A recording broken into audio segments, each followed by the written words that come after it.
What happens if you don't fix that? You're dead. You die. And I was like, I just want to like be normal. Yeah. The night before I was at a friend's house and I had literally drank a half a gallon of milk. Like, wow.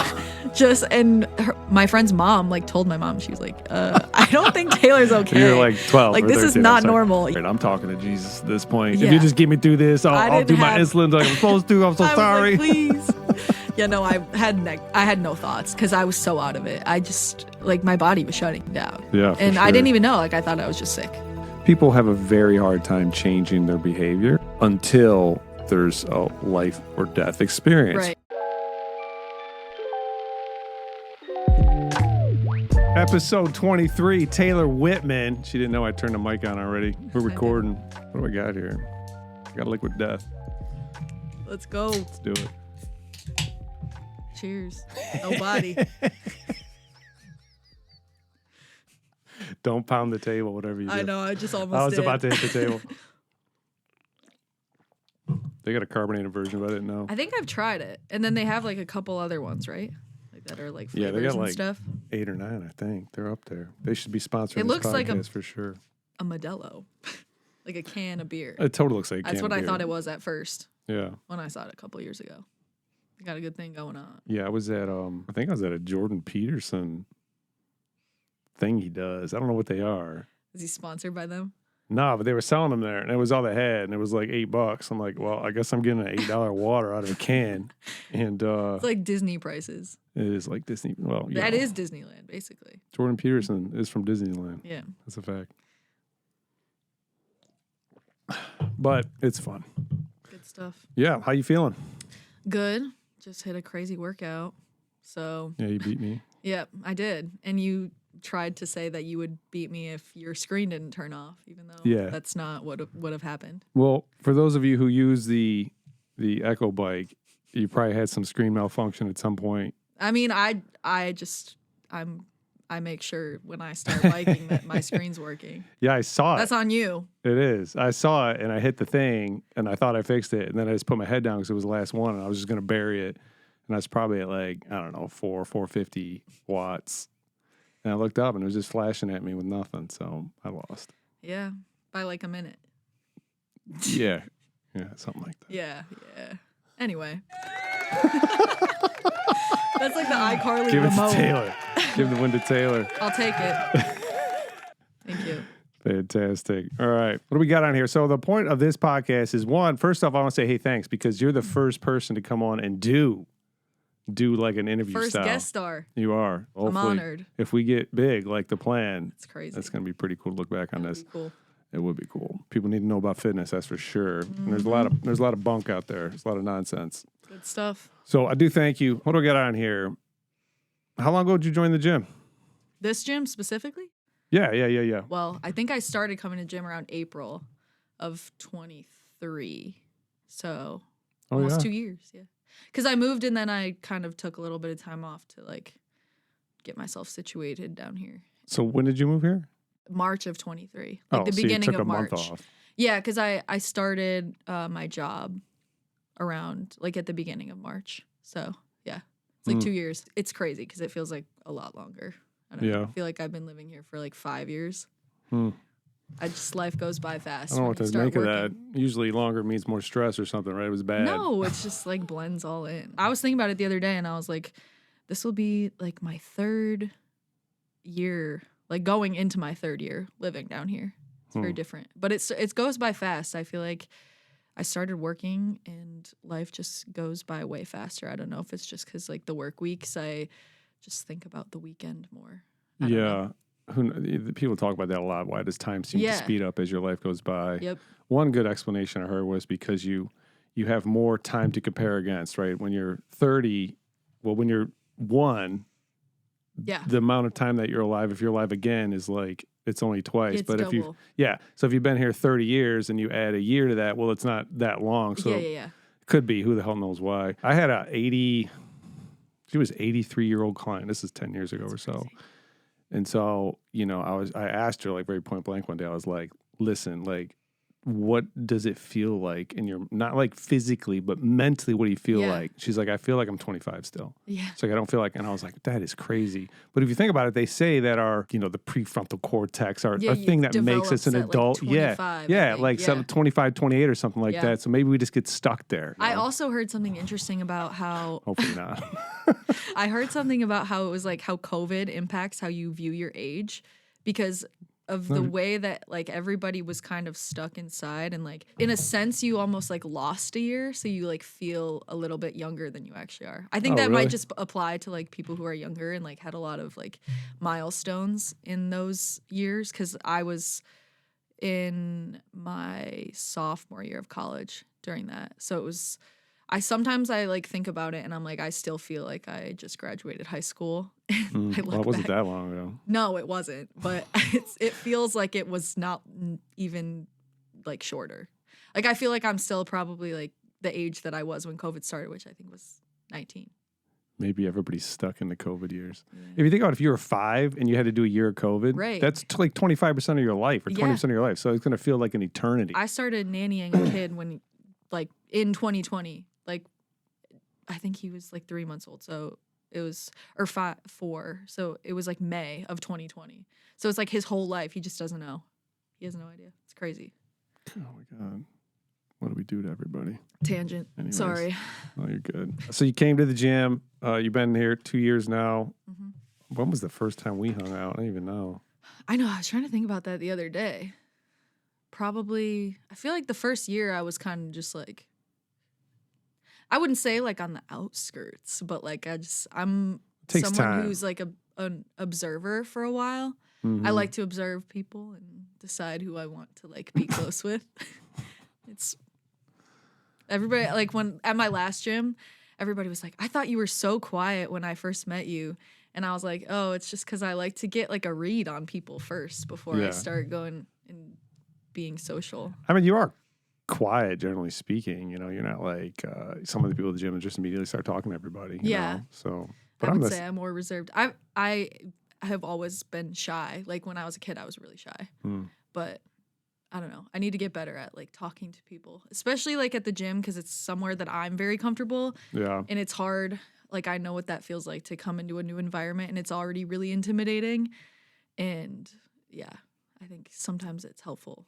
For sure. People talk to you like on the first day, but it's also overwhelming. Like I don't want to overwhelm someone and like freak them out, you know? Yeah. But I mean, people need to know, especially at a gym like that, the smaller like community style gym, that people are friendly. Yeah, exactly. If you think about a new person that comes in and nobody says a word to them. Yeah. It's so not good. It's scary. It's already scary to like put yourself out there and like do something that you've never really done before. So. 100%. And you come in there and everybody's like looking like they're in crazy good shape and totally. And if you're out of shape and you've never really, especially if you've never even done the gym before, right? Like you don't get anything. Yeah. Yeah. So I think it's imperative. I think it's super helpful for the community especially the fitter athletes, but everybody in general, just say hi or hey, here's where the bars are at, or hey, you good? You got any questions? Yeah. Don't overwhelm them. Yeah. Like, hey, I'm gonna have a 20-minute conversation with you. Like, don't do that. It's too much for people. All right. So what I thought was something that was funny. I grew up down here, know, and you grew up there. Yeah. What dawned on me the other day was, what do you guys think about? Because you're in a tourist town. You grew up in Petoskey. Mm-hmm. And so what do you think? What do you think about us people coming up there all the time? Seriously. We have names for the people that come up there. It differs for the different times of year. Let's go. Let's hear it. Summer, it's fudgies. You're called fudgies. Uh-huh. And everybody's because everybody's giving fudge? Yeah. And then it's super infamous that they like can't drive. And you grew up there, right? You were born there, raised there? I was born there, and I lived there my entire life. And so for people who are 22. Yeah, but you're born 22 years. So for people who don't know, if you're not in Michigan, there's, Michigan looks like a mitten. You probably did know that. But it's about a 4-hour drive. We always do things in hours here, but what's the distance, It's like 200 miles? Yeah, it's like 220. I think when I drive home, it's like, 220. Okay. So most of the population of Michigan is down south, right? Southeast and near Detroit. Rapids, Yep. We like to vacation up north, for two different reasons. It's absolutely beautiful. If you get a chance to come to Michigan, you got to go up north, you get over on the west side mostly. Some people really like the east side, but the east side's more rocky. There's less beach. You know, there's beach, but you just don't go on it I'm as much. impartial to the west side, but I'm also biased. Say it. I don't understand. What do you mean? I just spent more time on the west side, Yeah, so it's like West side's I just like think the chill. beaches are better. Yeah, The that's beaches how are I totally feel better. about There's a Florida real too. beach. Yeah, totally. Like the east side of Florida is just a little crazy. They got the parties over there. The west side of Florida is like the Gulf Coast. I feel like is so chill. Yeah, it's more chill for sure. So you get the beaches up here on the west side of the state, they're like an ocean beach. There's a lot of sand, but if you go on the east side, it's more rocky. So the hunters and whatnot are going to be on the east side, and the more outdoors. There's also a lot more like forest on the east side. Yeah, for sure. National forest. I think it's Hiawatha. It's definitely more touristy. Yeah. It's touristy on the west side and Traverse City and Petoskey, the fudgies come up. So what other names do you have for us? In the fall, everybody comes up for the leaves and they go up the tunnel of trees. And I forgot. I think it's like leaf peepers or something. I don't know. I called them fudgies year round. Yeah. But then in the winter, it's all the ski people that come up to like Boyne Highlands and Boyne Mountain and Nubs Knob, which I lived really close to. And I was like a ski instructor there as well. Yeah, like I worked. One thing that I always find interesting, like when I meet people down here, is I talk to them about like what they did for work, like growing up in high school and stuff. Because I worked since I was like 14. So like my first job was at Kilwin's Fudgies. Like I know the Fudgies. Boy. I know Fudgies. Like that's a huge ice cream place up there. And it's here super popular. And actually, it's all over the country. Yeah, is it over the country? Mm-hmm. Really? Yeah, because I remember on the napkins they had like it would show like all the different locations. Like there's some in Florida. There's some. Oh, I didn't know that. Yeah, all over the place. Wow. Not as many as there are here, but yeah, for sure. And then I cleaned boats for a summer. It's always like somebody like you're always doing something on a golf course with ice cream or with boats. Is there any economy outside of the tourist stuff? I mean, you're not all the manufacturing in Michigan is down here. Well, I mean, East Jordan Iron Works is up there. Oh. And they make manholes for all over the country. Like the covers? I think they're the biggest like producer of manholes, which is crazy because you can go like to a different state and you see, if you look at them, they say the EJ. Cover to the stuff in the ground. Yeah. But there is a factory up there in East Jordan, which is just in the area. And then there used to be Bay Harbor, because like there's a little area kind of in Petoskey on the other side of the bay called Bay Harbor, and it's really famous for that's like where all the rich people live. But in the past, they had some sort of plant there. I think it was plastic. They like produced plastic, and they dumped like a ton of waste into the water. But they have like all these quarries and stuff. So there was like a lot of before it was like touristy. It was manufacturing up there. But there was the population must have been small. I mean, the tourists. Yeah, it's always been small. But my mom's mom moved up to Petoskey in the 50s. So she lived there her whole life. So she saw the change. Yeah, and then it's weird because everybody's related up there. So like everybody I went to high school with is my cousin. But my graduating class I feel like was pretty normal. It was like 230. So the growth that's pretty standard. Kicking in pretty good when you were there. there. But there's only one high school for Petoskey. Oh. Yeah. Okay. You know, like one's in Harbor Springs and the smaller towns, but. So we were Fudgies, and you were saying something about jobs. You would talk to people down here. What about their jobs? I feel like most people just all worked in stores. Oh. Like everybody did retail down here. They're like, oh, I worked at Panera Bread or something. That's my first job. Like as a first job? Yeah. Like early jobs, yeah. Mine, I just feel like I am very spoiled in the way that I got to have really cool jobs when I was young. So. Yeah. It's definitely a different experience growing up there, I'm sure. Yeah. But so generally speaking, you guys didn't like us, or you did like us? Depends. Some people got really into the fudge of it all. Like when I worked at Kilwin's, it's like, you're supposed to be on vacation. Aren't you supposed to be happy? Like, but they would yell at me for things that I was like, I'm 14. That's interesting. Yeah. But, you know, they had an attitude, especially, I don't know, but it was pretty good. Just can't really drive. The driving is very different. And that's what I've noticed. It's like way more laid back up there. Oh yeah, for sure. And the roads are just very like simple. Like some people go up there and they don't know what a blinking yellow light is.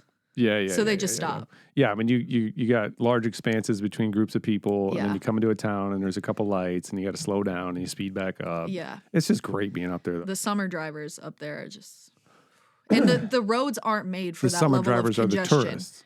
Yes. Yeah. The roads up there just aren't made for that level of congestion. So getting Right. around up there is a nightmare in the summer. That's just something Seems normal to me. yeah, it is. Because that's all down here.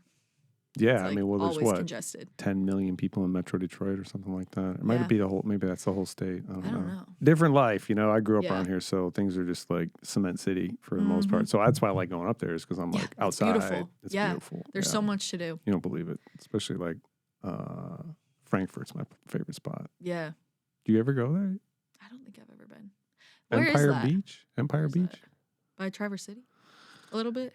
It's west and south of Traverse City. So you got to go down the Silver side Lake. a little bit. Is that by Silver Lake? Like the sand Oh my dunes? God, I didn't go last year. Yeah, Sleeping Bear Yeah. Dunes. Yeah, it's right there. Oh, Empire Sleeping Beach. Bear Yeah, Dunes. Sleeping Bear Dunes. I'm right thinking there. of Silver Lake, which I think is more south. Yeah, I think so. Yeah. Okay. Anyway, Yeah. Michigan rant. Yeah, for sure. Well, it's a great place. Gets a lot of hate. It does. Because I think everybody just thinks Detroit when they think of Michigan. Detroit's great. It is. People have the wrong perception of Detroit. It's I a mean, very cool city. It is a cool city now. It's had its troubles though. It's that's had for its history, sure. but I think people are just stuck thinking that it's still like Oh, that. for sure. Yeah. Especially people who don't come here. And I'm also very like, I will say that Detroit Airport is the best airport I've ever traveled. Wow. I've traveled a lot. Like That's a big statement. and especially the driving. I go out to New Jersey and New York a lot, and the airport in New Jersey is the worst. It's like navigating it I don't is travel that awful. much. The way that they have the Detroit airport set up is a dream. Hmm. If you travel a lot, you would get I it. don't get it. I can't relate to that, but I'm surprised to hear you say that. That's good to know. Detroit is See, just the Detroit best. rocks. Yeah. Detroit Rock City. Go Lions. Let's go. Super Bowl Oh, I next had it year. twice. Super Bowl next year. Where? That's what you said. The Lions. Oh yeah, Lions going to the Super Bowl next year for sure. Yeah. We're not going to talk football though. We could, but we're not, because you're a state fan, so that's a problem. Oh, okay. It's my alma mater. Okay, Be so nice. wanted to talk to you today because nutrition and type 1 diabetes. And so let's tell the story, you know, like what's life like before? Well, how old were you? I was 14, about to turn 15. Okay. I was in 8th grade. You were in 8th grade. I want to talk about like the whole, like the discovery of it and how that kind of broke down. But what was life like before any of this stuff? What were you doing? Were you Yeah. very active? I was always super active child. I was a competitive gymnast for, I don't know how long, but that definitely kept me busy a long time because it was long practices. So that was kind of like my main Did you say thing. competitive gymnast? Yeah. So that's like what you guys would train like 3-4 hours a day, right? When you're at Yeah. that level. Mhm. Did you start when you were like a kid, 4? No, I actually got into it really late. I don't remember. I was probably like Roughly 10, 10, 9 or That's 10. late, huh? That's late for gymnasts because Yeah. I feel like most people are always like, oh, I started when I was 2. Like if you hear any of the Olympians talk, they're like, I started when I was 2, 3. Yeah, totally. I did take gymnastics classes when I was young, but it never stuck. And I think until I started gymnastics again, I never really found a sport that stuck. Like I did a lot of things, but I never found anything that stuck until for some reason, I don't know what it was, but I think it was the 2008 Olympics. I watched the 2008 Olympics and got really into the gymnastics. Watching Were you Shawn doing gymnastics Johnson. then? How old No, were not you? yet. I was like 7 during that time. Gotcha. Yeah. So I watched it and I was like, I really want to do it. And my parents were like, well, you can't really commit to something and gymnastics is really expensive. Like it's a really expensive is it? sport. So they were like really hesitant to let me do it for some reason until I took it upon myself to like watch YouTube videos and like teach myself skills. And then No they were kidding. like, wow. Like I actually got like pretty good what just by skill myself. did you learn off of YouTube? If anybody knows like old gymnastics levels, like they changed the levels. I got myself somehow to like a level 3, 4, which is they're How high does it doing go? like 10. Oh, 10 is like when you are technically elite whoa. and you start training for like national competitions. So and, you like, got a 3-4 off of YouTube? Yes. Whoa. I know, that was crazy. I was basically able to Different teach world. myself everything up to that. And like I obviously didn't do like bars or vault or anything like that, but like I was able to teach myself like a decent amount of tumbling somehow. And then my parents were like, wow, like you actually are interested in this. Oh. Maybe we should put you in Neat. it. And then they did, and I was super into it for a while. I think I quit around the time I was diagnosed with type 1. So that you were 13? Yeah, I was 13, about to turn 14.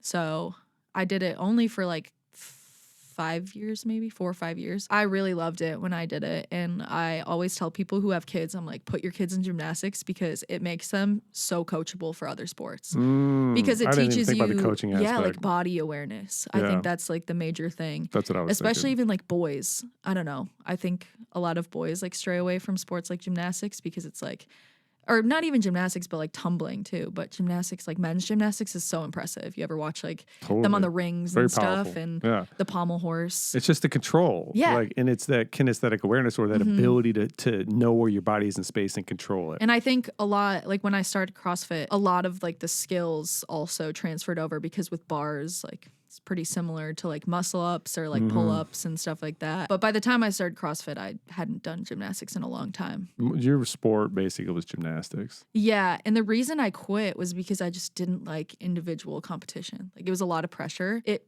got to a point where it wasn't fun for me anymore. And It grated against your shyness a little much. Yeah. And I think I just wanted something else that was like a team sport, basically. Around the time I quit is when I was diagnosed with type 1, 13.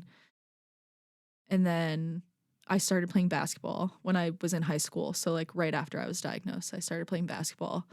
And I only did that for like 2 years. I never really like loved it, but I did it for like the social aspect because I went to Catholic school for like, and I actually, now that I think about it, I did play basketball in middle school too. Also at the same time as gymnastics. That was like not something that I was super into at the time. I just did it for the social aspect of it. How long did you play basketball in high school? Only for the first 2 years. Gotcha. I was like freshman team and then JV team, and then I was like, I'm not doing varsity because I was not good enough to play varsity. I liked it for the social aspect because it is fun to like play a sport and travel with your team and stuff. And then you didn't play any sports after you stopped basketball? Yeah, so I think I stopped basketball around when I was 16 just because I didn't want to go on to varsity. And that's, I think, when my diabetes started getting really hard to deal with. When you first get type 1, you go through this thing called the honeymoon phase, where your body is still producing like the last bit of insulin that it does. Gotcha. And so your blood sugars are generally really good for like the first year or so because you're still producing a little bit and you tend to run like lower and you're taking less insulin. But then I think once I was like 16, it was a combination of that and then also just wanting to kind of like be like my friends. Everybody started driving when they were 16 and then you would go to like restaurants and stuff after school and just like constantly going places. I just kind of didn't take good care of myself, I think. And it was easy to not because nobody else around me was really going through the same thing.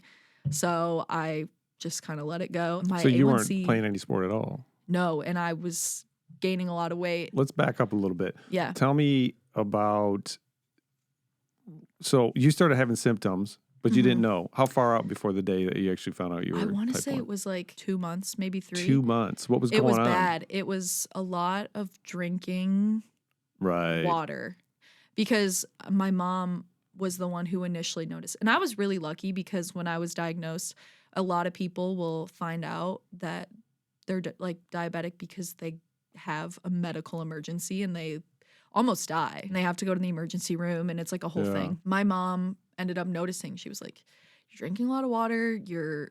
Obviously you pee a lot because you're drinking a lot of water and you're just trying to get rid of those ketones in your body. Yeah, well, the sugar as well, right? Yeah. You're urinating your sugar out. So because your body can't absorb it out of the bloodstream, so it's getting it through, it's dumping it out through the urine. Yeah. And then it's at that point, like your organs can't keep up and they start shutting down. Yeah, everything's starving to death basically. It's not getting any glucose. Yeah, but your brain still does though. Yeah. Because brain does not need insulin to pull in glucose. It always pulls in glucose. And I think at that point, like you're still producing like the last bit of insulin, like I said, like with that honeymoon phase. Yeah. So I don't think I was getting it as bad as most people were.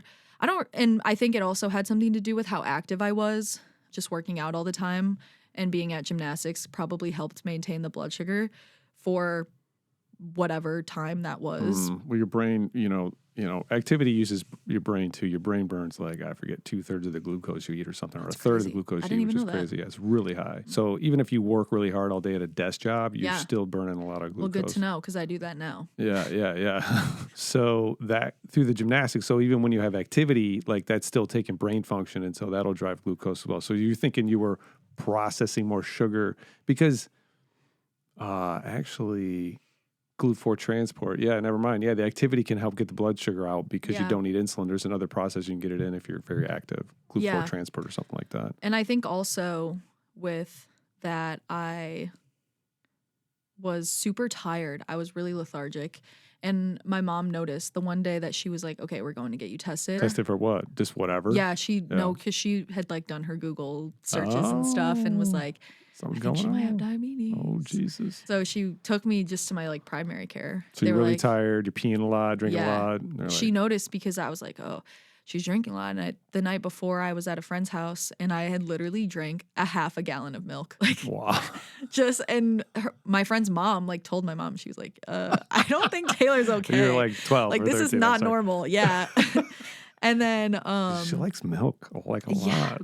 And I was always a really skinny kid. My parents would I was the eat a burger kid. Like everybody was like, you need to feed her a burger because I was always super skinny as a kid. And then I was losing even more weight. So I think going into my freshman year, which was right after I was diagnosed, I was 90 pounds. Oh my God. I was skin and bones. Like it was crazy because of how sick I was and I just didn't know. I had like a tutoring session and the car ride was 5 minutes and I fell asleep.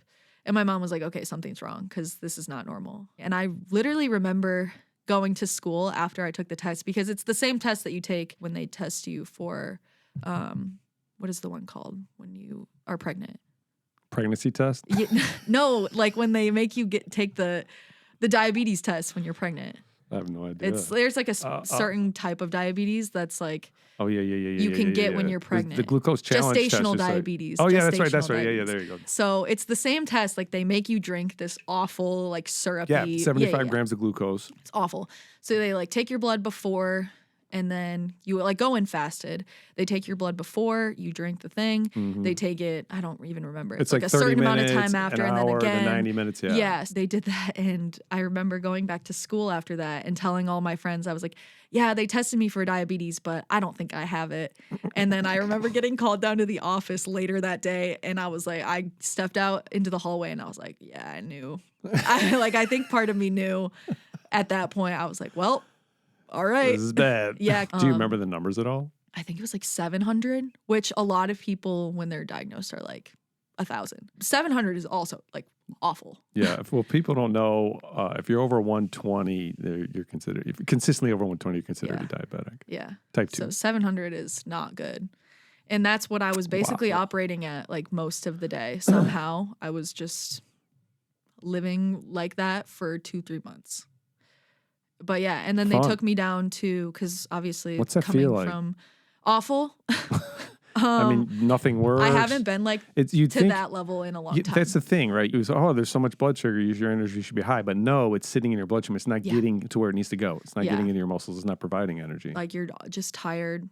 And the worst part of it is the thirst. Like there's nothing, like I can't even describe it. Because well, you can go into it later, but I had an episode of DKA when I was 16, diabetic ketoacidosis, which is like when your blood sugar is so high that you're just producing so many ketones and it like starts shutting down your organs. Yeah, I mean, is that because again your cells are not getting glucose because there's no insulin, so the ketones are being produced? So basically, if I didn't eat carbs, at the same deal. From what I understand, it can be triggered like either just by having consistently high blood sugars or like from a sickness. Because with mine, it was triggered from the stomach flu because I could take as much insulin as I wanted and it wasn't bringing my blood sugar down. Oh. Yeah. Like why is that? I gave myself 10 units of insulin and it didn't do anything. Why was that going on? Was this in because the first I had the year? stomach flu and it's like if you're sick, it really can affect like your blood sugar. Huh. Yeah, because your body's under a lot of stress. I don't know the exact science behind it, but I think it has something to do with, at least with the sickness, like, because I had the stomach flu and I thought that's all it was. And I was just throwing up like 12 times an hour. Okay. So this is post being diagnosed. Yeah, this was when I was 16. Okay, so we're talking Yeah. But 4 years later, 3 years later. This is like where after I had like really started taking bad care of myself. And this is actually what pushed me to start doing CrossFit. That. So you get diagnosed at 12. 13.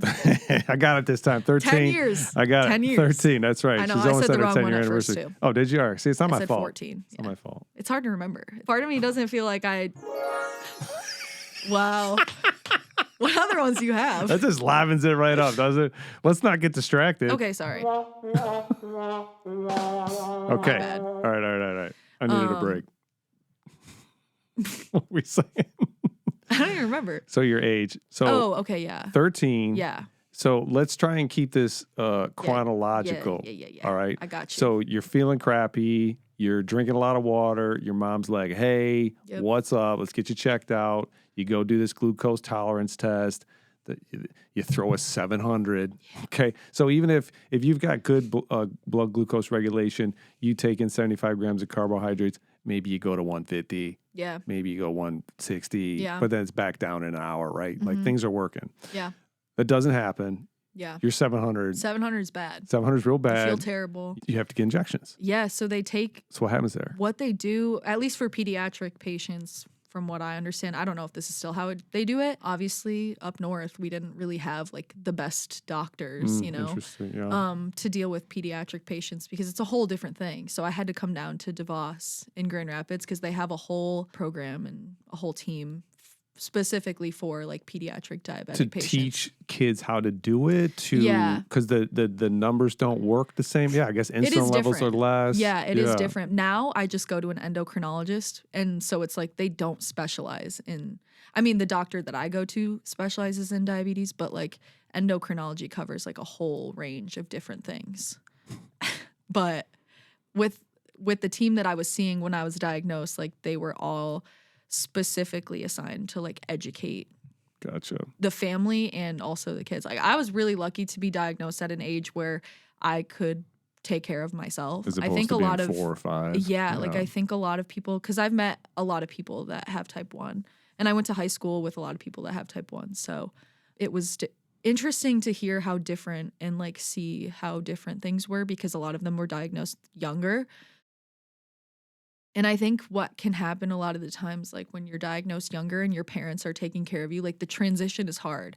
So like going from your parents taking care of you to like you taking care of you is very hard for people. So you got taught directly. Yeah.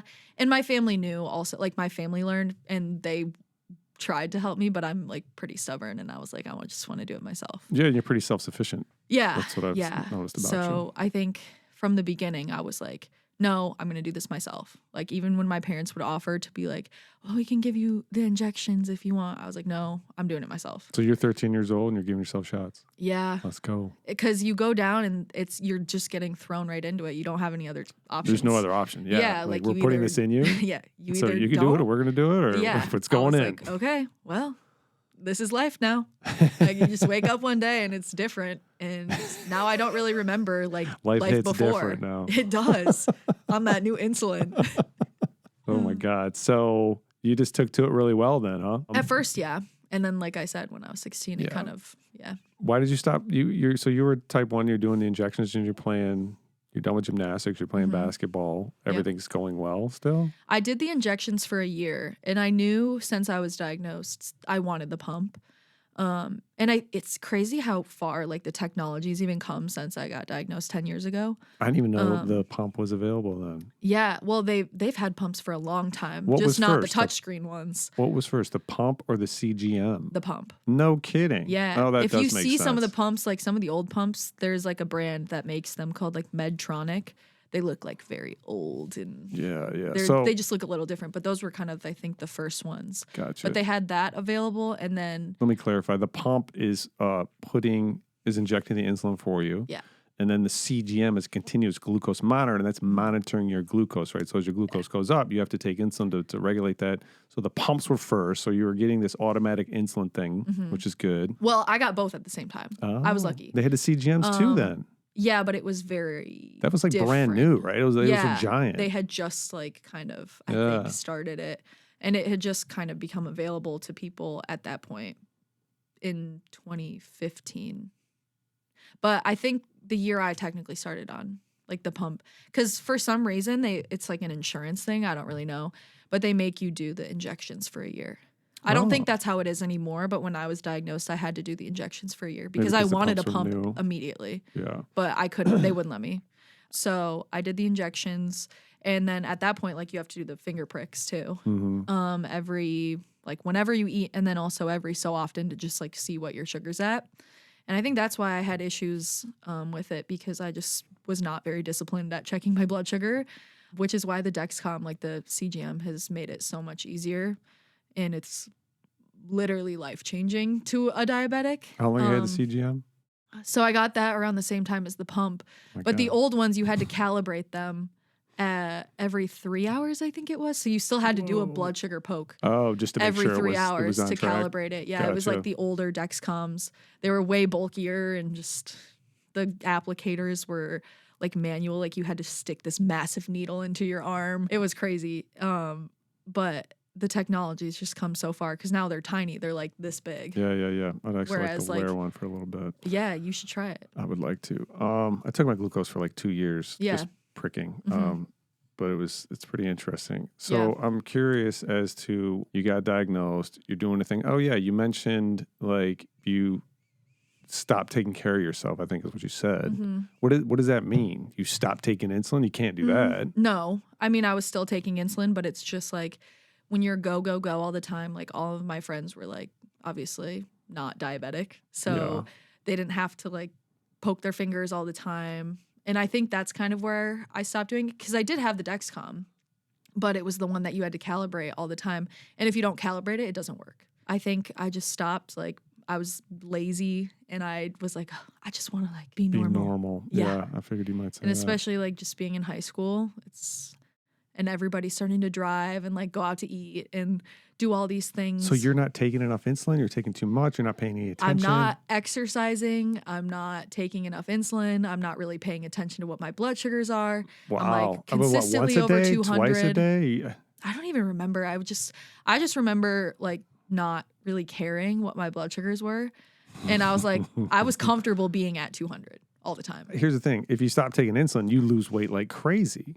So you were just taking too much? Oh, yeah. I was taking a lot, because you build like an insulin resistance. No way. Yeah. Oh, that's right. Yeah, because if you take a bunch, you start building a resistance to it, and you have to take more. So you're and like, then it I makes want to you eat gain this weight. cake. I'm just going to take a bunch of insulin. I don't care. Yep. Wow. Yeah. It was crazy, because I just thinking about how different, like even eating the same meal that I would eat today, like something as simple as like eggs and toast, I would have had to take way more insulin for it back then than I do now. Because you built up your insulin insensitivity, insulin tolerance. Yeah. So, and then it causes you to gain a lot of weight.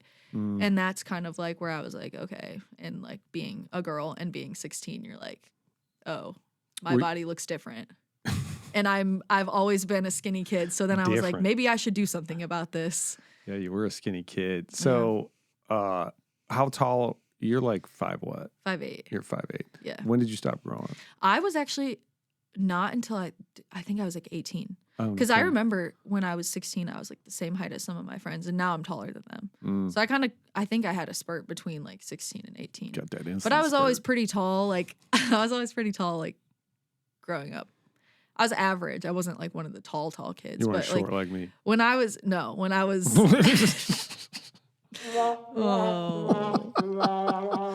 not short. I'm average height. Yeah, I mean, we're the same. I'm 5'8", yeah. Okay. On a good day. I'm definitely a better athlete. Yeah. In shoes. Yeah, 5'9" with shoes. Actually, 5'8" is my normal height. Oh, okay. Shoes. Yeah, well, I'm 5'7" and 3/4. I was asking that because I'm like curious about the weight, So yeah, skinny. What do you mean by skinny? You know what I mean? Yeah, I was like always, skinny. Yeah. Okay. All like right. Everybody always thought that I just didn't eat, and I was actually like I was a little Debbie's kid. I could eat whatever I wanted, and it wouldn't do anything. Fast metabolism. So when did you start putting weight on? 16? Yeah, I think around when I stopped basketball until I was about 17. Because I think in January of 2017 is when I had that DKA episode, and that's like when I was like, oh. Shoot. Tell us about that. What happened there? So I got the stomach flu from one of my friends, And I thought that's all it was. And I wasn't wearing a Dexcom because, of course, I wasn't taking care of myself. I was like, Gotcha. whatever. And when I was throwing up like 12 times an hour, I was like, it's just the stomach flu. It's just the stomach flu. That's an exaggeration. No, it's not. It was legit. How long was that going on? Like 12 hours. Oh. Yeah, it was awful. Like, and this is because you were having this thing going on. Yeah, and I thought it was just well, it started with the stomach flu. Okay. And then my body was under so much stress that I think this is what the doctors told me, at least, because I had to go to the hospital. And they were like, oh, well, it probably got triggered by the stomach flu. And then when you started trying to take insulin, because I was poking my blood sugar, and when it would read, it wouldn't even give me a number. It would just say high. It was like 999 or whatever. Whoa. Well, I don't know how high the meters go, but I think it's somewhere between like 500 and 600. And I remember I just kept bolusing. Like, I kept giving myself insulin. Poking, and I would check, and it would not go down. And I was like, okay, well, I'm giving myself 10 units, which is a lot. How much would you give yourself now on an average day? Average day, like if I were just trying to correct, I would usually do like 2. 2 units all throughout the whole day? No. Oh, God, no. Like for just like a correction. Okay. So like I was giving myself 2 units at a time trying to bring it down, and it wasn't doing anything, which was really out of the ordinary. So I was like, okay, I'm just going to do 10 and see what it does. Good call. And it didn't do anything. Jesus. Like, and my mom at like 4 a.m. was like, okay, we're going to the hospital. There's something wrong with you. Yeah. And then I just remember like being What happens if you don't fix that? You're dead. You die. Yeah, because my organs did start to shut down. Oh my God. My kidneys and my liver, both. Like, I think my kidneys are still like, not anymore, but they were damaged. Like, I had to get blood work done every so often to like check on them because they were affected by that. So, and it's fast. Like, once you're in DKA, like, it's fast. It goes really fast. And when I got to the hospital, I don't even know why. I just was really out of it. I was like, I went to sit down, and then they were like, no, you need to get back into a room now. And I was up in Petoskey, and they didn't have anyone that was able to treat a pediatric patient. And I was like 17. I was like, can you please just treat me? I'm like 2 months away from turning 18. Like, what is the difference between like treating me and not treating me? They couldn't even give me any insulin until they were able to get like the word they did from testing. a doctor. They knew where the numbers were. Oh, right? yeah. And I don't remember what it was because I was so out of it. Yeah. But it was bad. And I was so thirsty, obviously, because I had negative hydration. I had thrown up everything. Because after a certain point of like that throwing up, you're not throwing up anything. You're just driving. Yeah. You're just hurting yourself. Yeah. So I just remember like they gave me this sponge on a stick that I could dip into water because they can't give you water because I think it can actually make you sicker if they give you water and you're in DKA. So that's all I could do was just suck on this sponge. And my mouth felt like the desert. It was awful. And I just remember being like, please, can you please just give me insulin, please? And they were like, sorry, we can't until like the doctor calls us back. And it's 4 a.m, like, because the doctor had to give them clearance to even like treat me. And then they decided to move me down to Traverse City because they had a better hospital. Whoa. Yeah, so I had to take a fun little ambulance ride from Petoskey to Traverse City in the middle of the night. Like hour and a half. Hour and a half, yeah. With no treatment. They called the doctor, and the doctor was like, yes, you can give her insulin. Okay, God. So they gave me some, and then... How much did they give you? You don't remember. I don't remember. I just remember sucking on that stupid sponge. I was so miserable. Yeah, because I remember being in the ambulance because I had to pee in a bedpan in the ambulance. Oh, my God. I was miserable. My poor parents were probably so stressed out. Like, they were in the ambulance with you? My mom was. My dad was driving separately. I'm just thinking like, all right, I'm doing this as an adult. And I'm like, all right, I'm talking to Jesus at this point. If you just get me through this, I'll do my insulin like I'm supposed to. I'm so sorry. Was like, please. Yeah, no, I had no thoughts because I was so out of it. I just, like, my body was shutting down. Yeah, and sure. I didn't even know. Like, I thought I was just sick. Yeah, so, yeah, and then I got there, and I just remember, actually the worst part of it that I can remember is, well, they took me off the pump because I was on a pump. And obviously they were just giving me IV insulin for like the 2 days that I was there. And then they basically kind of weaned me back onto my pump. I wasn't allowed to eat for a long time, which sucked. But the worst part was like the ulcers that I had in the back of my throat from throwing up. Oh. I couldn't swallow. It was awful. So like even when I was allowed to eat, I didn't want to. Yeah. So yeah, that was the worst part of it. How long was that whole ordeal? The TKA I think I was there ordeal? For 2 days. I was So in you were sick for a day. You go to the hospital for a couple days. Yeah. You got your sore throat going on for what? A week? a long time. Yeah. Long time. That was the worst part of it. But and then it woke me up. I was like, whoa, okay. Yeah, totally. Like, I'm really not taking care of myself. I cannot let this happen again. And even though it was triggered by like sickness, it was still something that was like very much could have happened without it. Yeah, you should have just got sick and been fine. Yeah. If you were taking care of yourself. Well, no, even like today, if I got the stomach flu, it could happen. Less likely. Yeah. For sure. So what changed? What'd you start doing? Well, my dad actually had been doing CrossFit for a while, and he really liked it. We had a gym that was like 5 minutes away from my house, and he'd been trying to get me to go for a long time. Petoskey? Harbor Springs. Oh, because I dropped into CrossFit Petoskey once. Oh, really? Yeah. I'd love to hear about that experience. Probably not. Maybe off mic. Off mic. Yeah, no, but yeah, Harbor Springs is like 5 minutes away from Gotcha. where my parents lived. And so he'd been trying to get me to go for a really long time. And I was like, no. It's like, I don't think it's my thing, blah, blah, blah. And he's like, come on, like, you should watch these videos of like these girls from Iceland, like the daughters. Yeah, the daughters. And he was like trying to and I was like, no, because I was like in the era of not wanting to be friends with my dad because I was 17 and my dad wasn't cool. And what does he know? Yeah, right. So after that, I was like, okay, fine. Maybe they ended up starting up a teens class at that gym. And it was me and like a couple other people. And so I would go like 3 days a week. I wasn't even really into it at that point. And I don't think I really started taking it seriously until I did watch the videos of like the daughters. And I was like, wait, this is kind of cool. These chicks are like, bad. Yeah, they're sweet. And I want to be able to do that. Yeah. So then I got really into it and I started just going to like regular classes. Like 5 days a week? Yeah. And it was just like, the area is pretty small. So I was very much the youngest one there. Like nobody, it was me and a bunch of like people coming before work, and I would go before school or I'd go after school. Yeah. And then I got really into it and I drank the Kool-Aid, you could say.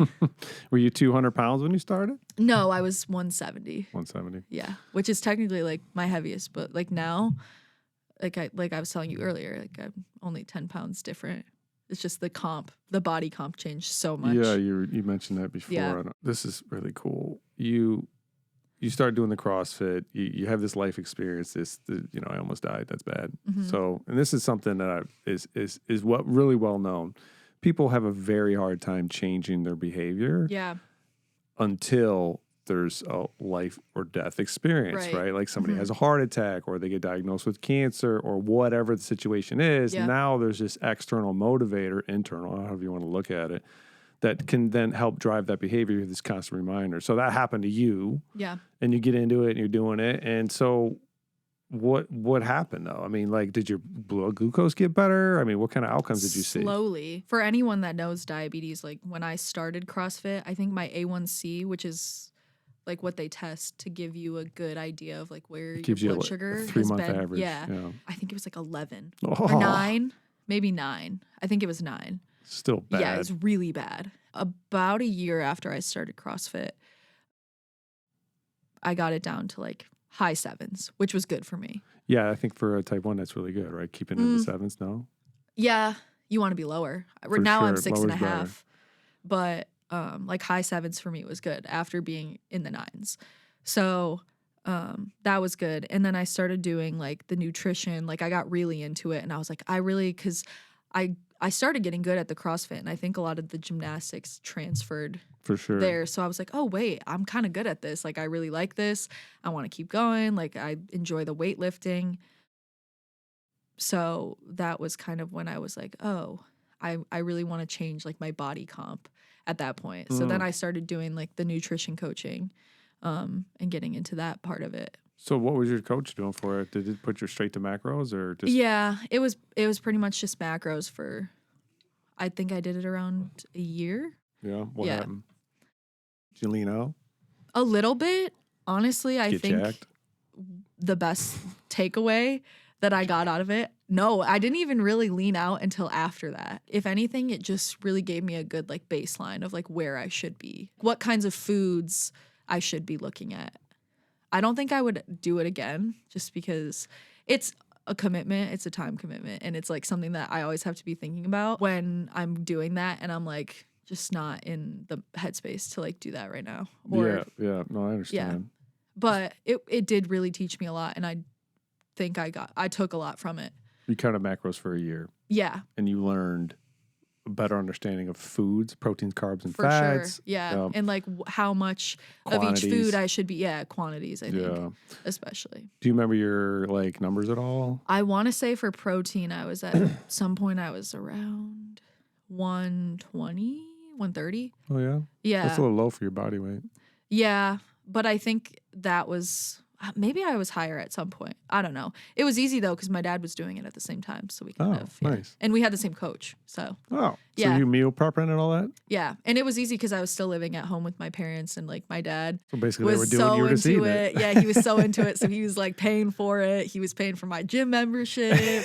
And it was. Well, you're 17, right? Yeah. And he was like so into it. And he wanted to see me like do good, you know? Yeah. So did you have those, every first year CrossFit has those aspirations. I'm not going to the games. I don't think I ever wanted to go to the games, but I did want to do like competitions and stuff. Yeah, and you did. I did a lot. Yeah. Nice. The macros. So do you remember how many carbs you're eating? No. God, drives me nuts. I wish you knew now. No, if I re-downloaded my Fitness Pal, I could probably tell you. Yeah, well, I'm not going to do that. Yeah, I don't want to do that. Yeah, I watched my blood sugar for a couple of years, and when I first I got into it because of fasting. Yeah.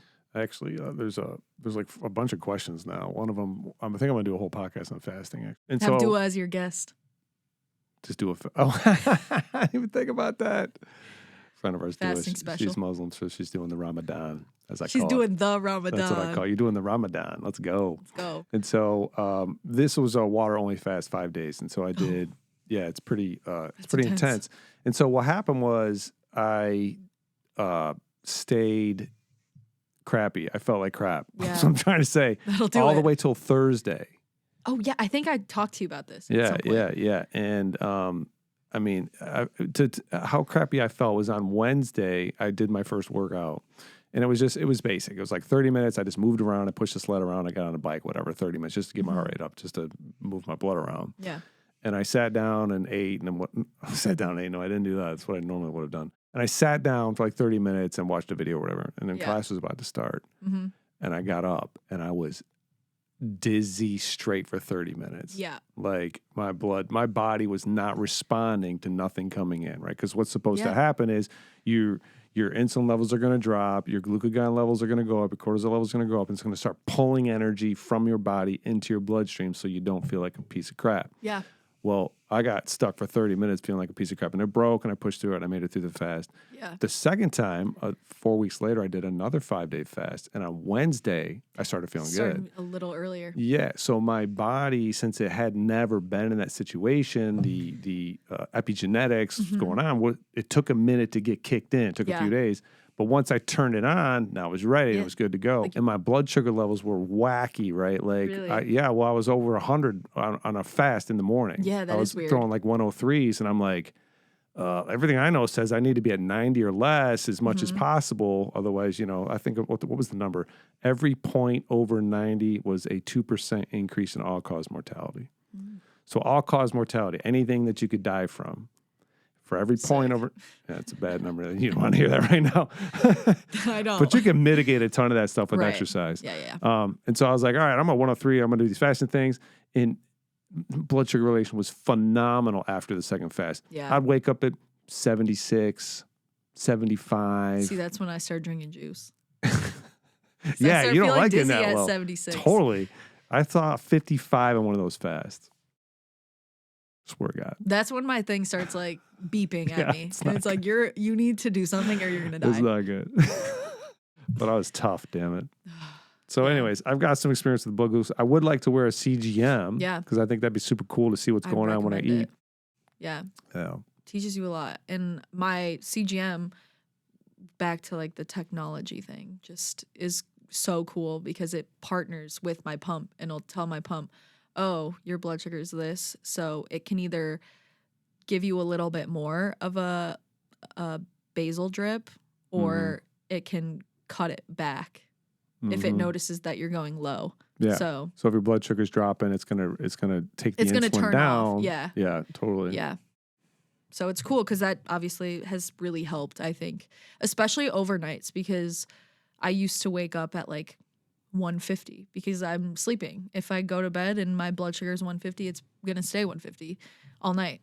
And I'm not like, I used to go to high school with someone who had type 1 also, and he would wake up at 4 a.m, like every morning, to like check his blood sugar. And I was like, yeah, I'm not doing that. Like with an alarm? Yeah, like he would wake up and just see where he was at and adjust if he needed to, which I should have been doing, obviously, because I if it's wasn't stable, taking care you of don't myself. need to do that. Well, yeah, but if I'm going to bed at a level where I maybe don't want to be, that's where I'm going to stay all night. If I were to, but I think what the problem was is I'm like a late night snacker.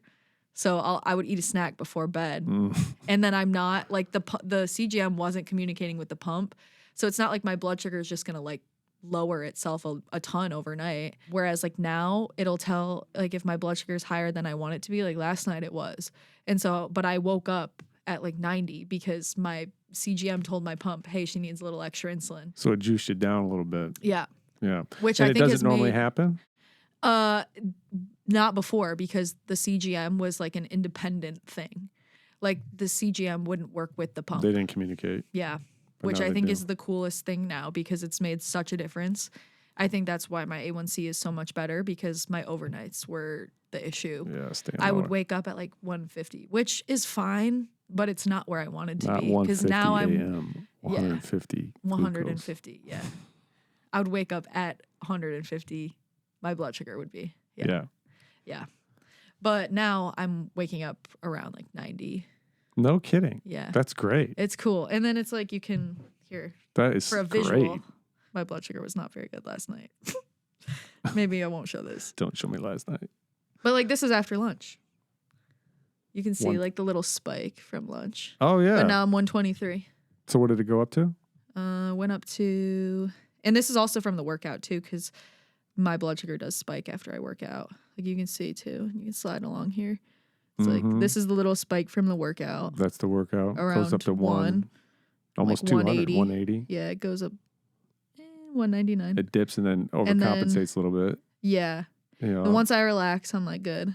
And then I go back up. 250 for lunch. Yeah. But I mean, we didn't really have that many carbs. I think it was just that little piece of bread. Wow. And I also bolused a little later than I wanted to. But that's another thing. It's like I usually try to bolus 15, 20 minutes before I eat because you get that little spike. Yeah. So you're trying to mitigate that spike.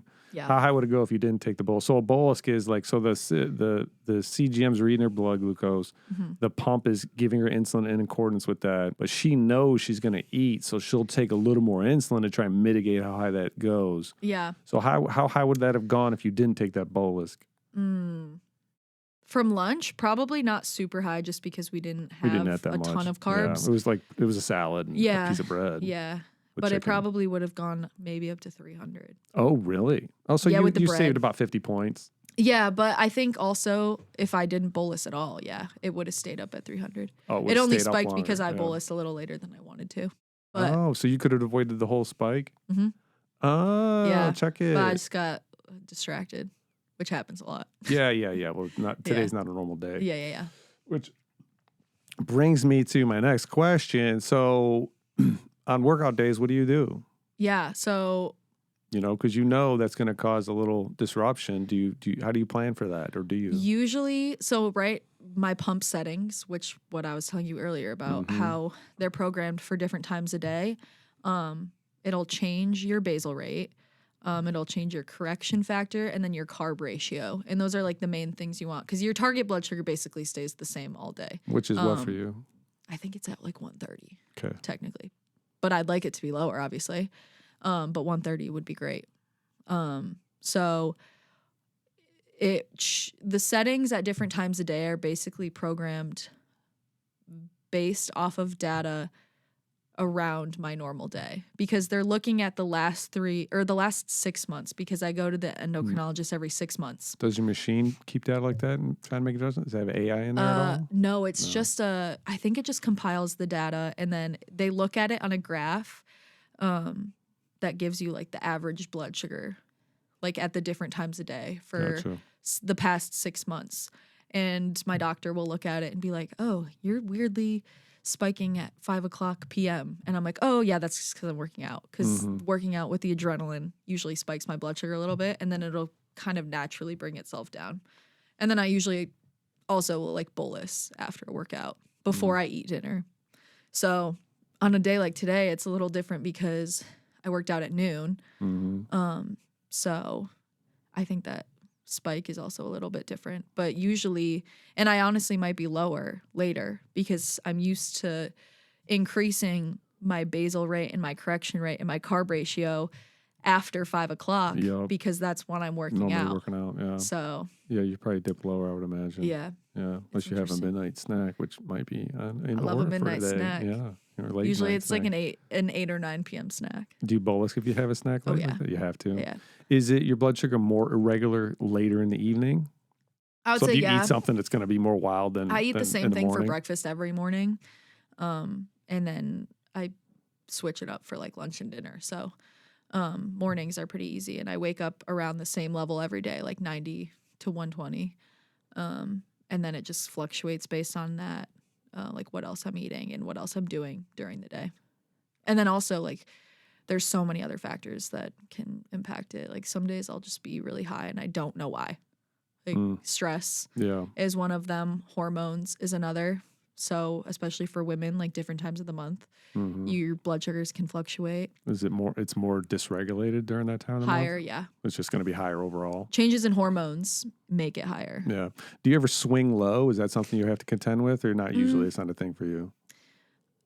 During different periods, I've noticed. Like I'll go through different periods, like 3-month periods, where I'll be like consistently low. Yeah, or like a week at a time, I'll be consistently low. And sometimes it's just like I don't even know why. Because there's so many factors that can impact it that I'm just like process of elimination at a certain point, but also it's just there's so many things that you can't always pinpoint it down. Yeah, for sure. Yeah. Because so many stuff's going to impact your stress levels, like you just mentioned, working out, sleep, and it's even like the types of food I'm eating. For sure. Things that I buy in bulk where I was like, because I just went through I tried a new protein shake and I think that was causing my blood sugar to be higher because now I'm noticing that I'm not eating those or drinking one every day. My blood sugar's great. We don't want to say what it was.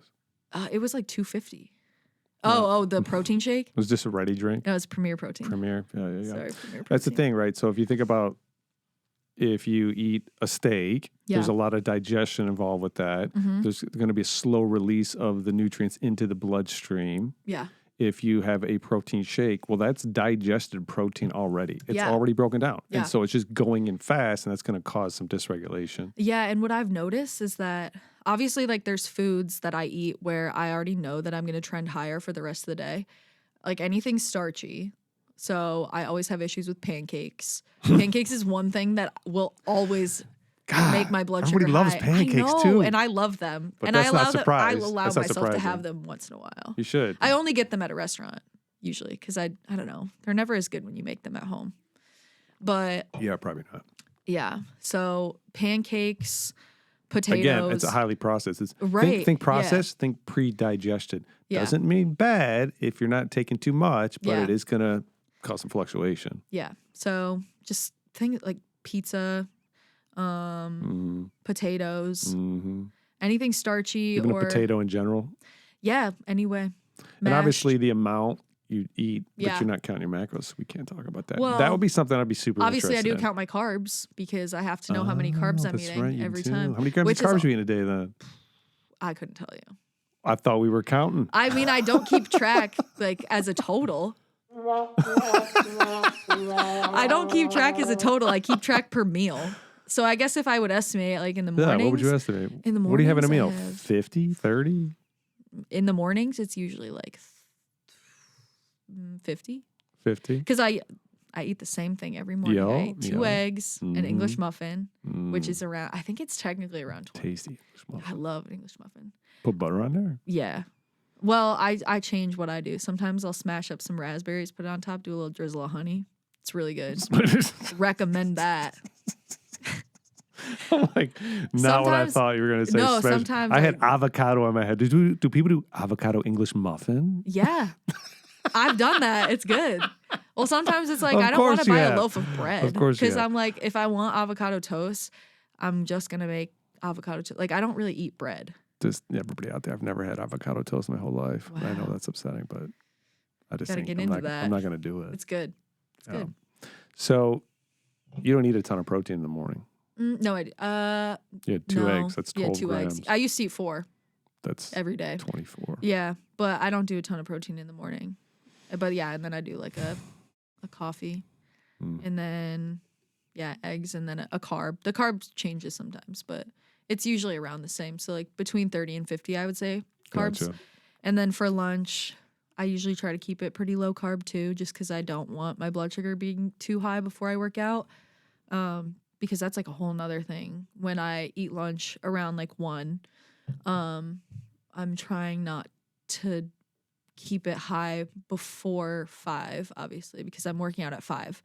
And when my blood sugar is high, it's already trying to correct for me. And then I'm trying to correct. So then I don't want it to go low either before I work out. Burning a bunch of because energy. I would way rather work out at 250 versus at 70. Because I can work out for like an hour at 250 and it'll make me feel better versus working out at like I can still function when I'm in like my higher range versus I think long term though, when I'm higher for a longer amount of time, it catches up to me. But like short term, it's not bad versus low. Like I have to sit down. Yeah, for sure. Yeah. So, I mean, you got more energy in your bloodstream coming in at 250. You're going to be able to expend that during the workout. For sure. Does it ever shoot up after that? You come in at After the 250 and you slay a workout, you know, all depends on what it is. Like those short little sprints. Exactly. Yes, absolutely. And that's because those are more stressful. The adrenaline. Exactly. Adrenaline, cortisol Adrenaline. dump. What are we hitting? What do we want to hit? Not that one. Give me, what's the trombone? Oh, yeah, that. There we go. The chimes. Adrenaline. Yeah, nice. Yeah, but I did a workout on the other day that was like a 50-minute cardio workout, and I just stayed like here the whole time because it's just like easy. Like it was basically like a zone 3 workout that you want to keep pretty consistent. Yeah, you're just basically in that situation, you're running the machine within a stress tolerance that it's experienced many times. Yep. And so you're just going to use energy where if you come in and I got a 5-minute, I got a 12-minute, just kill it. And I'm super stressed about it. Like a bear is chasing me, way more adrenaline, way more cortisol, way more dysregulation. Yeah. Yeah, for sure. Yeah. It does like kind of correct itself after, like to a degree, I think.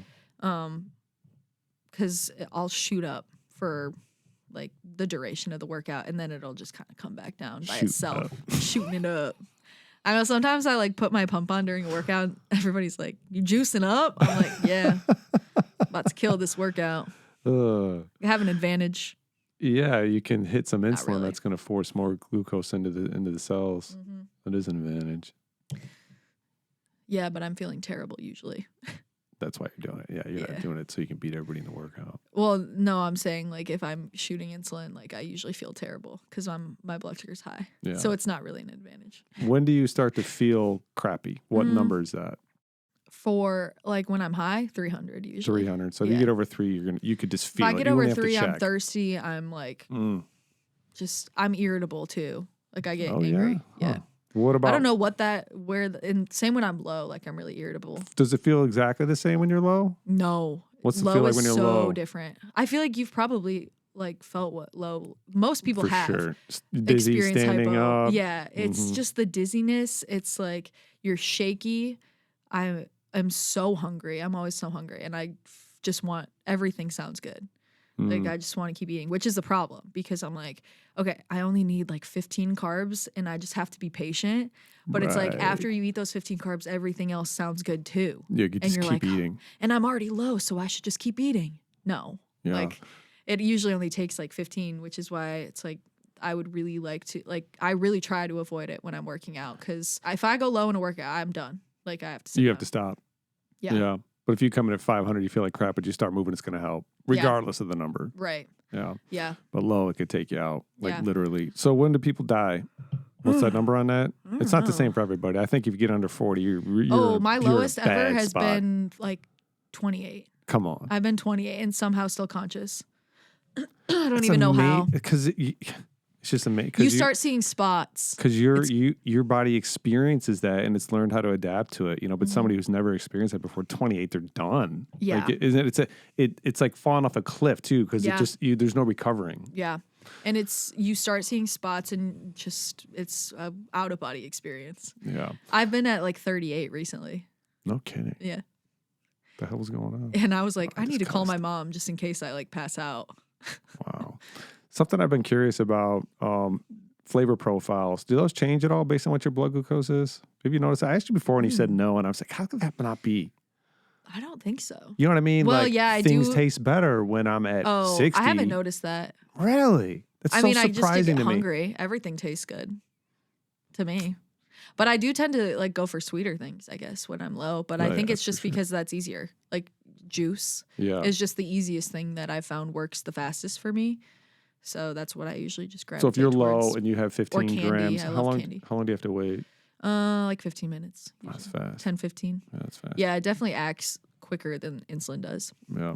Do they have injections just in case, hey, you are 40, you know what? We can't wait for you to eat this. We're I just have a gonna have nasal spray.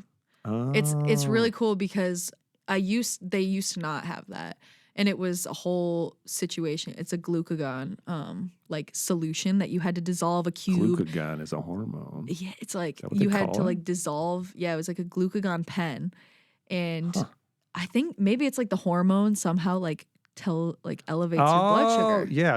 So glucagon is the contrary. It's not the proper word. It's the opposite hormone of insulin. And so insulin stores essentially and glucagon pulls out stored energy. Yeah. So like the way that they used to have they didn't have a sugar injection. No, it was a whole like a situation. You had to dissolve this cube into this like solution, and it was a needle, and I would have to like I was like 17, like you're doing having heroin to tell for crying out loud. I was like having to tell my friends like, hey, by the way, if I pass out, here, inject me with this needle.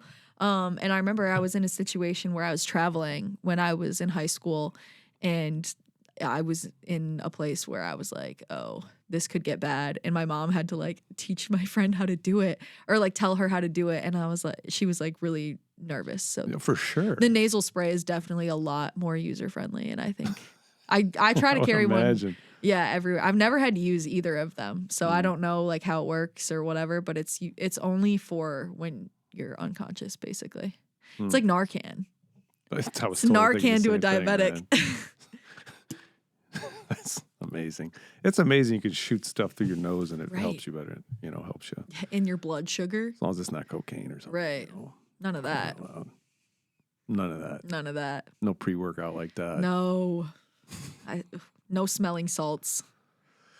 Do you ever do those and see what your blood sugar does? It doesn't do anything. No. I've done it one time and I didn't have a fun experience. It's like, why do people do this? If anything, I felt like it made me feel like I couldn't lift more. I was like, whoa. Oh, it's maybe too much, too distracting. Yeah. Yeah. It's a weird situation. Powerlifters are built different. Man. They're seriously built different everywhere. I'll never much respect to the powerlifter. Yeah. Just put your arms over your head more often so your shoulders stay working. Yeah. Mobility. Yeah. Take a yoga class. You don't have to do that. If you just put your arms over your head for 10 minutes a day, I think it would solve a lot of the problems. Really? I swear to God. It's just I think loss of movement is because we're not moving. Right. Like, so if I don't put my arms over my head ever, well, then why would my body maintain function to do that? It doesn't make any sense, right? It wouldn't. Yeah.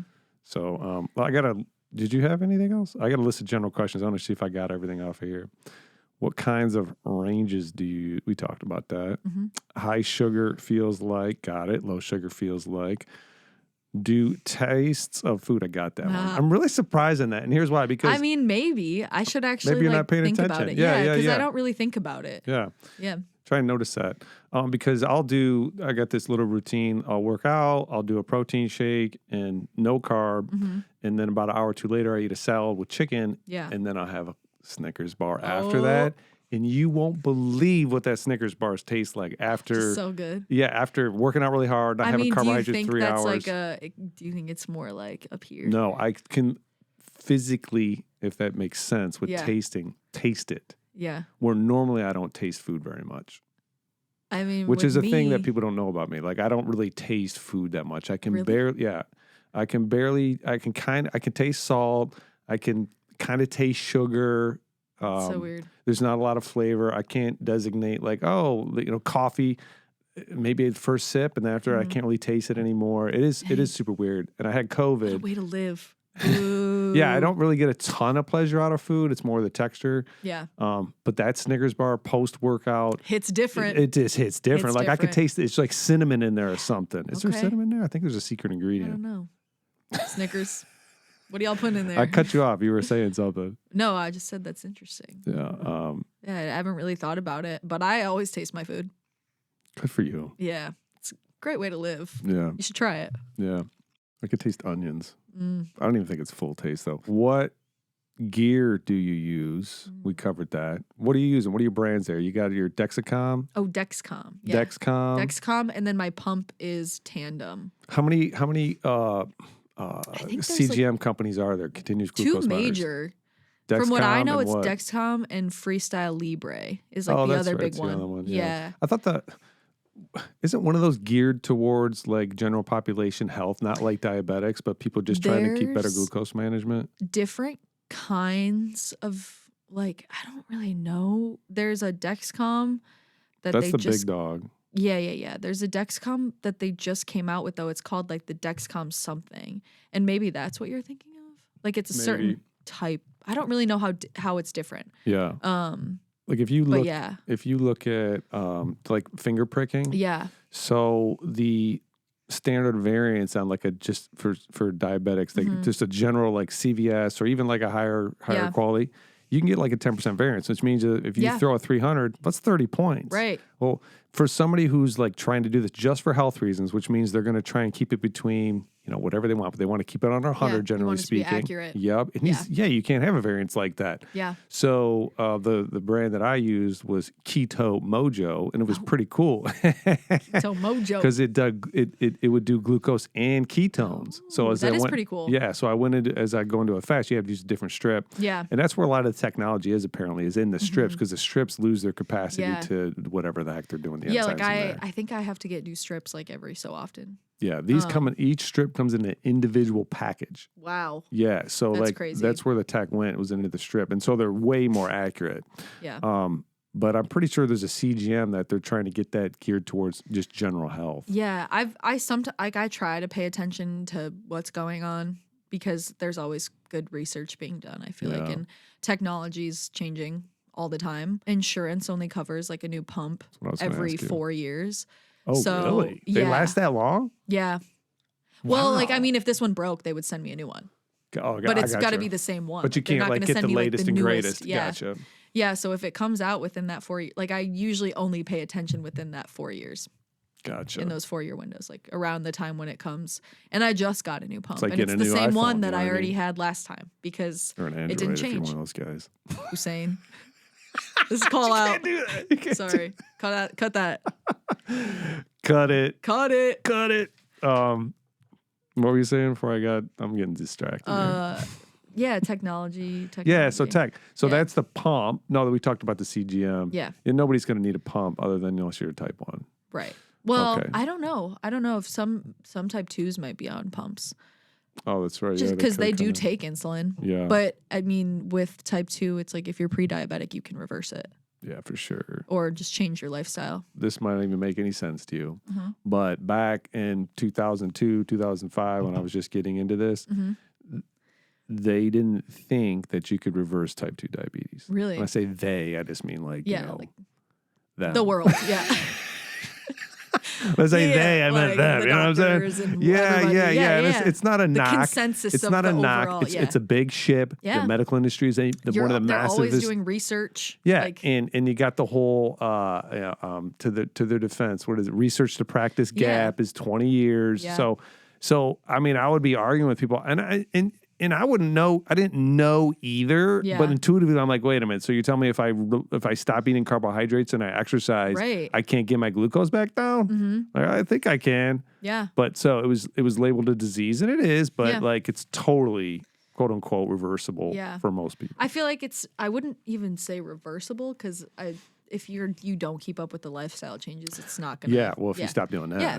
It's just like anything else. Yeah. Yeah. Gotta stay with it. Oh, Can you God. hook me up? Can you hook up with a CGM? I wish. How much do they cost? Do you know? You see the bills on that? Yeah, because I pay them.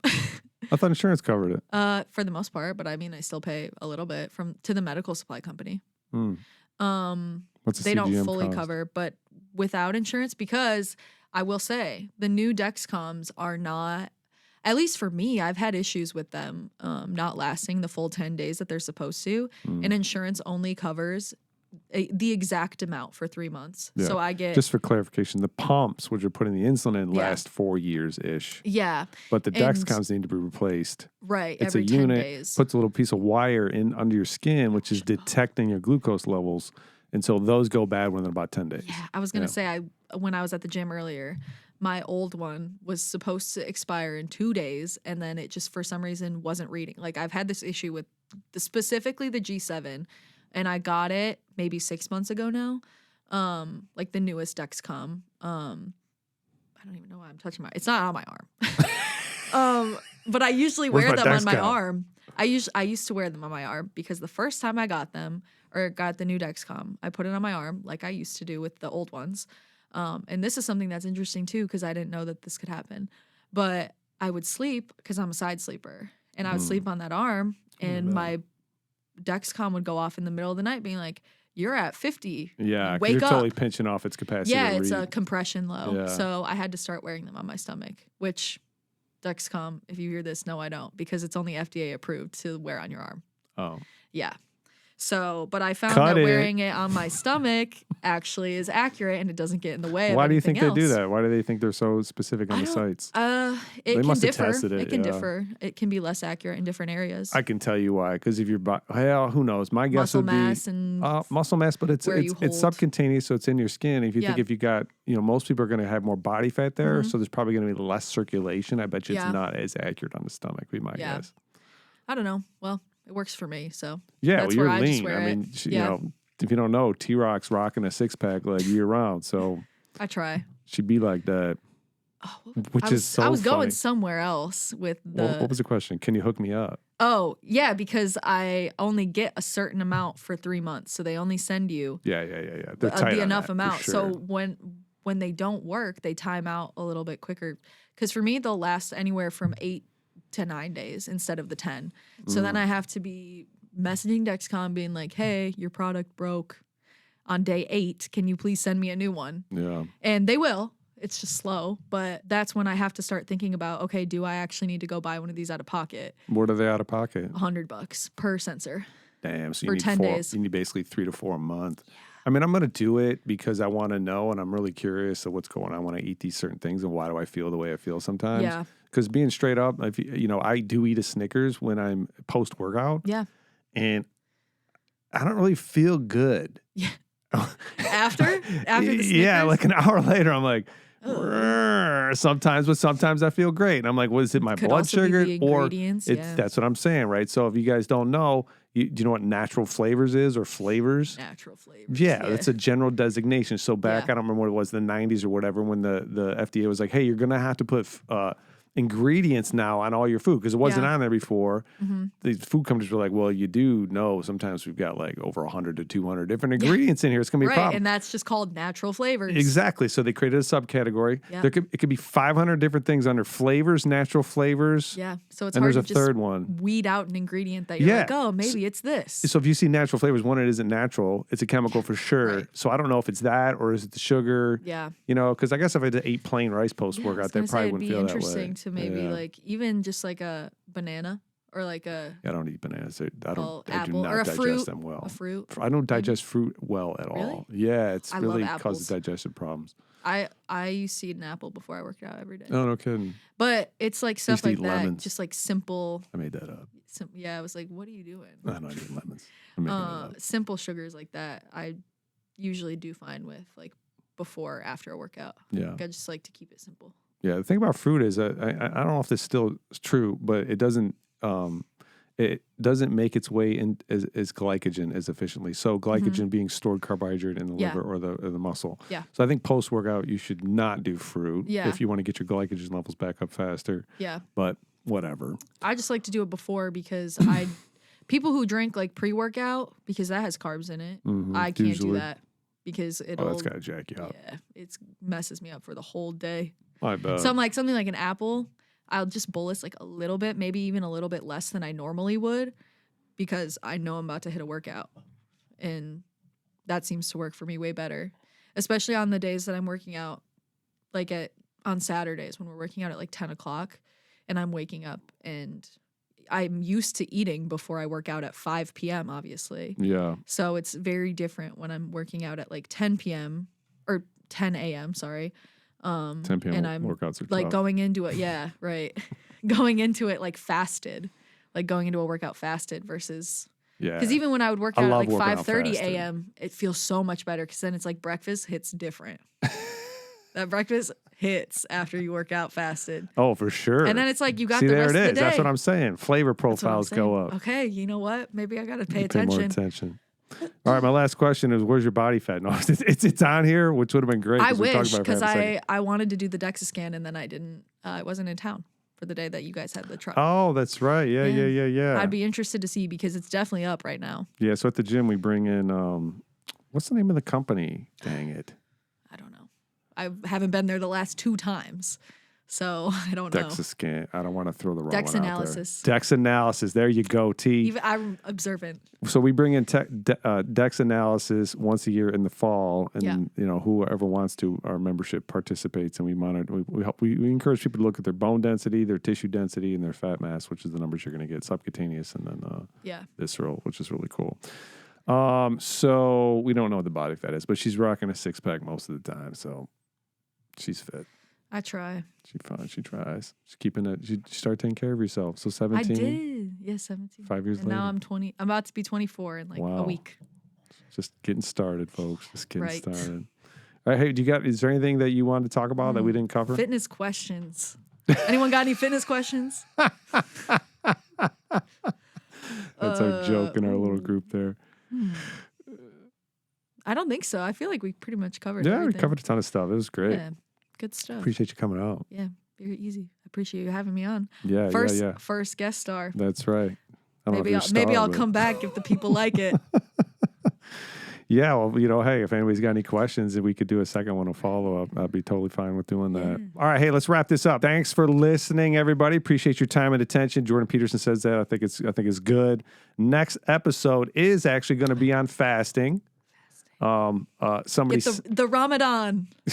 not that kind. No. I'd be interested to actually hear about that. Yeah, like yeah, how yeah. it feels to work out and stuff. Chad actually asked. Oh, Yeah. yeah. And I'm like, yeah, I can do a whole podcast on that. So I'm going to talk about fasting. I'll get into like my history, and then we'll talk about like kind of what's going on metabolically. And I think fasting is really interesting. I don't think everybody needs to do it, but it's definitely a tool. Yeah, We'll for talk sure. about like who it might be good for. Like intermittent fasting, I'd be interested to Yeah. hear How to- about. how Because to I go from basically zero do to doing intermittent it. fasting without even being intentional about it. Yeah. I don't eat from like 10 p.m. until usually like 10 or 11 a.m. Yeah. Yeah. So it's a But- decent break. Yeah. Yeah. But it's literally just because that's how my schedule works out. So You're doing tea. I'm just Tea doing rock. me, doing me. So next episode on fasting. And as always, submit your questions to Dennis at DennisFenrich.com. Appreciate you guys. Have a great time, and we'll talk to you in a week. All right. Bye. See ya.